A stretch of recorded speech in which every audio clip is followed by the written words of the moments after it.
আর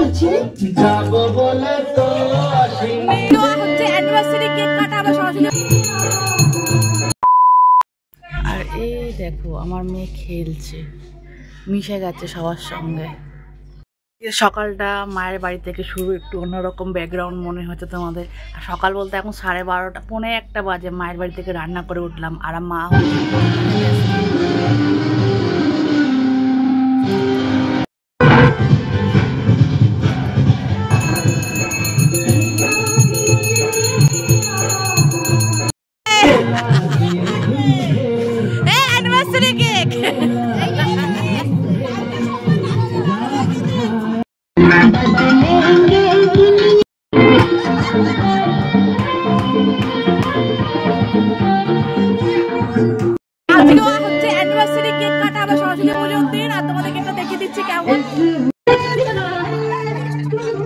আর এখানে হচ্ছে আমি সাউন্ড অফ করতে হলো, কারণ হচ্ছে কপিরাইট দিয়ে দিয়েছে হচ্ছে ইউটিউব। কারণ বলে দিয়েছে এই ভিডিও যদি তুমি গান সমেত চালাও তাহলে কিন্তু কন্টেন্ট মনিটাইজেশন দিয়ে দেবো। আর এদিকে এই জন্য আমি অফ করে দিতে হলো। আর এদিকে আমি কেকটা নিয়ে যাচ্ছি আমার পিসির সামনে। জানতোই না যে আমি কেকটা এনেছি, তো আমি নাচতে নাচতে গিয়ে পিসির সামনে হাজির হলাম।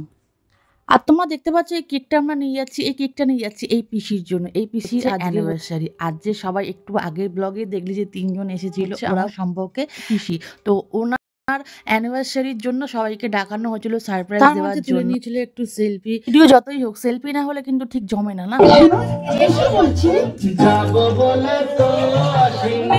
এই গানটা আমি চালিয়েছিলাম চুজ করে। আজ সবাইকে বলেছিলাম রিহার্সাল করিয়ে দিয়েছিলাম, বলছিলাম সেই অ্যাক্টিং করে তারা নাচছিল। তারপরে হচ্ছে এই নাচানাচির পর আরম্ভ হয়ে গেল কেক কাটিং এর সময়। কেক কাটিং এর সময় একটু ফটোশুটও করে নিচ্ছিলাম। তাদেরকে বললাম ঠিক আছে এরকম করে একটু খাওয়া। আমি সেই ফটোগ্রাফার যে ডিরেকশন গুলো দিয়েছি, তোমাদের ছোট ব্লগ গুলো দেখতে কেমন লাগছে আমাকে কমেন্ট সেকশনে বলো। ওকে কেক খাওয়ানোর পর, আর যেহেতু ওর কোনোদিন না এরকম ভাবে মানে সারপ্রাইজ দেওয়া হয়, আমরা কোনোদিন দিইনি বা ও কোনোদিন নিজে থেকে কেকটা কাটেনি, তাই আমরা মনে করলাম এই সারপ্রাইজটা দেওয়াতে বানতাই হে। তো আমরা সবাই করলাম একত্রিত হয়ে ওর জন্য একটা কেক আনালাম। ও সেটা জানতো না, চলে গেছিল। এটা হচ্ছে ওর ছেলে কিন্তু চলে গেছিল হচ্ছে বাড়ি, কিন্তু সেই মুহূর্তে ওর ছেলেকে বাড়ি থেকে আনানো হয়েছে। বলেছিলাম চল তোর মা বাবা কেক তুই চলে আয়। তো আমার বললো যে তাহলে একটুখানি চলে আসছি। ও তখন আসতে সময় লেগেছিল, বা রাত্রি 12টা বাজতে আর কিছুক্ষণ সময় লাগছিল, মানে ওদের দিনটা পেরিয়ে যাবে। তো তাড়াহুড়ো করে আমরা আবার কেকটা কাটিং করা শুরু করে দিলাম। তো আবার এটা হচ্ছে ওদের 2 বোন, তার দিদিকে খুবই ভালোবাসে। তো আজকের এই মিনি ব্লগটা তোমাদের কেমন লাগছে কমেন্ট করে জানাবে।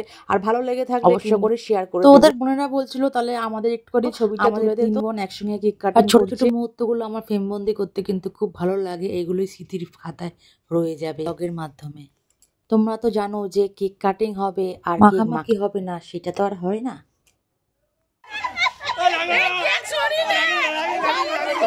আর শেষ মুহূর্তে এসে আমার মেয়ে বিড়ালগুলোকে দেখছে। তো আজ ব্লগটা তোমাদের কেমন লাগলো কমেন্ট সেকশনে কমেন্ট করে জানাবে।